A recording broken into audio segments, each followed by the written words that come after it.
नमस्कार, आप देख रहे हैं द न्यूज वर्ड्स और इस वक्त हमारे साथ द न्यूज वर्ड्स के संपादक और बिहार के जाने माने पत्रकार अरुण पांडे सर हैं। देखिए, अरुण पांडे सर से आज समझने की कोशिश होगी। पहेली बनी हुई है महागठबंधन में या इंडिया गठबंधन में सीट बंटवारा। एनडीए में तो सीटों का फॉर्मूला भी तय हो गया, सीट बंटवारा भी हो गया और संभवतः उम्मीदवारों के नाम का ऐलान भी कुछ घंटे में सामने आ जाएगा। इंडिया में क्या पेच फंसा हुआ है? सिर्फ बैठकें चल रही हैं लेकिन ऐलान सामने नहीं आ रहा है। कहाँ मामला फंसा हुआ है सर?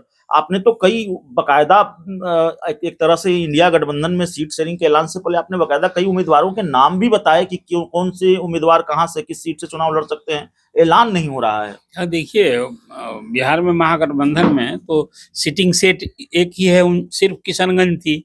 39 सीटें हैं जहां उन्हें कैंडिडेट तय करना था कौन कहां से लड़ेगा।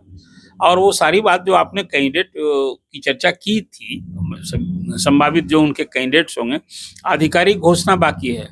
लेकिन अभी महागठबंधन की ओर से न तो सीट फार्मूला सामने आया, और जब सीट फार्मूला सामने नहीं आया तो कैंडिडेट कैसे पहले अनाउंस करें। कुछ सीटों को लेकर पेंच है। हम उस क्या पेंच है आज भी जो नहीं सुलझा है उसके चाहते हैं कि अपने व्यूअर्स को ये बताना। तो देखिए, बेगूसराय की सीट, कटिहार की सीट, दो ऐसी अभी सीट हो गई है जिसमें राजद, कांग्रेस और सीपीआई में उलझन है। सीपीआई आप सभी जानते हैं कि बिहार में बेगूसराय को लेनिनग्राद मानते हैं, वामपंथियों का वो गढ़ है और वहां से सीपीआई का एक मजबूत जनाधार भी रहा है। पिछले लोकसभा के चुनाव को याद करेंगे कि उस समय कन्हैया कुमार कैंडिडेट थे सीपीआई के, गिरिराज सिंह से मुकाबला हुआ था। हालांकि हॉट सीट बनी थी लेकिन सीपीआई को भारी हार का सामना करना पड़ा था। अब वो सीट में कन्हैया कुमार आ गए हैं कांग्रेस में, और आज की तारीख में राहुल गांधी की टीम में एक प्रमुख एडवाइजर हैं, लोग साथ दिखते हैं, आप देख ही रहे हैं। तो सीपीआई के लिए भी है कि कन्हैया कुमार को बेगूसराय वो चाहते हैं लड़ना, सीपीआई वहां लड़ना चाहती है। सीपीआई खुद लड़ना चाहती है और कांग्रेस चाहती है वहां। लालू प्रसाद ने कह दिया है कि नहीं, बेगूसराय की सीट सीपीआई की हो, वो सीपीआई के पक्षधर हैं। तो वहां कांग्रेस के लिए कभी मुसीबत हो गई है। कटिहार की सीट भी ऐसे ही फंस गई है। कटिहार में तारिक अनवर प्रमुख नेता हैं और वहां वो सीट, एक तो अभी चर्चा हो रही है कि वहां लालू प्रसाद अशफाक करीम को चाहते हैं, और फिर एक नया नाम अभी मुकेश सहनी, जो बात नहीं बनी एनडीए में, तो अभी कटिहार की सीट को लेकर उनके बारे में चर्चा हो रही है। ये दो सीट, एक सीट सीपीआई मधुबनी में भी पहले चर्चा थी कि बेगूसराय और मधुबनी चाहती है, लेकिन सीपीआई के जो राज्य सचिव हैं रामनरेश पांडे जी, शायद उन्होंने ही लालू प्रसाद जी से बातचीत में कहा कि नहीं, वो खुद नहीं लड़ेंगे।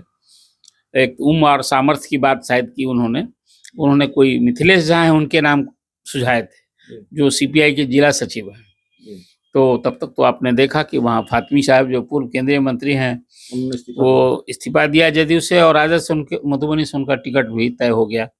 फिर वहाँ फातमी और अशोक यादव जो सिटिंग एमपी हैं, वहाँ मुकाबला देखने को मिलेगा।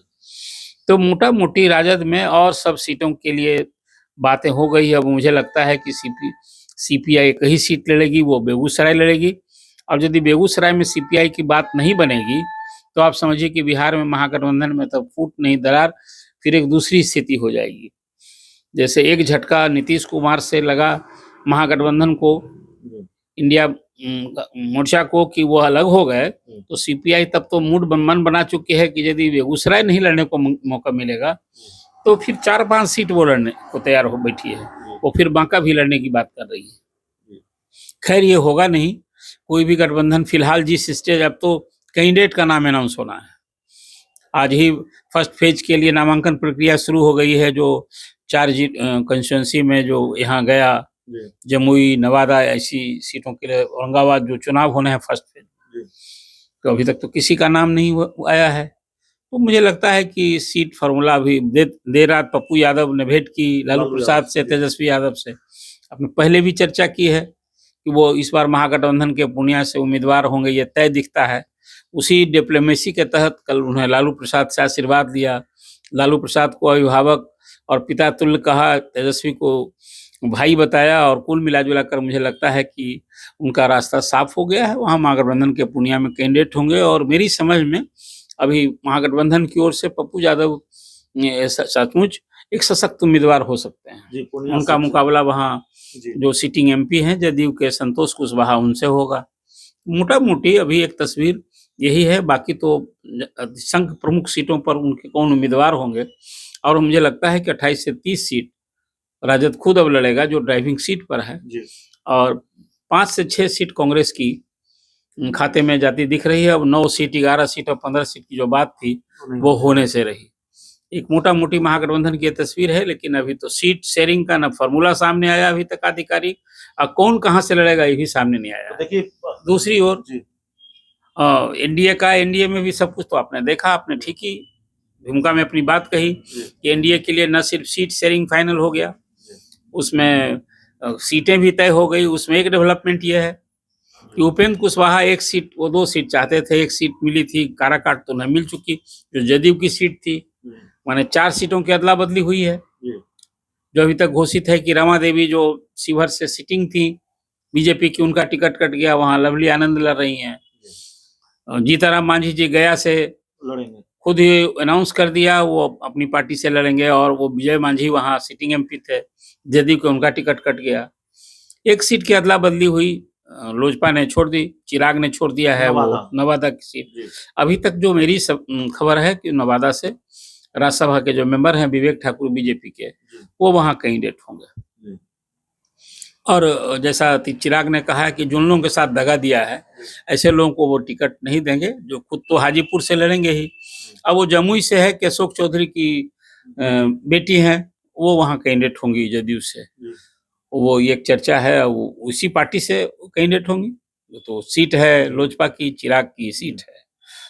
मोटा मोटी एक तस्वीर तो यहाँ हो गई है। बाकी बीजेपी में लग रहा है अभी कि 2-3 सीट, 2-3 सांसद बेटिकट भी हो सकते हैं। एक की तो घोषणा सामने हो गई है, लेकिन इंतजार करना होगा कि और कौन उस तरह के सांसद हैं जिनका टिकट कटेगा। लेकिन चर्चा है, हालांकि अधिसंख्य लोग में उसमें भी दिख रहा है कि सिटिंग गेटिंग ही ना हो जाए। तो अब इंतजार है, एनडीए की सूची आने का इंतजार है कैंडिडेट का, और इधर तो अभी सीट शेयरिंग, सीटों की पहचान और कैंडिडेट की बात। लेकिन अब मुझे लगता है कि अब जो इसका है अभी महागठबंधन का, उसमें और 2-3 दिन इंतजार करना पड़ेगा। 2-3 दिन इंतजार करना पड़ेगा, और कहाँ पेच फंसा हुआ है ये बहुत बारीकी से समझाया है। दरअसल मामला बेगूसराय का है, मामला कटिहार का है, मामला इन सीटों का है जिस पर पेच फंसा हुआ है, और सीपीआई अड़ी हुई है, कांग्रेस सीपीआई के बीच मामला फंसा हुआ है। तो इन तमाम जानकारी सीट शेयरिंग को लेकर इस पूरी रिपोर्ट में इतना ही।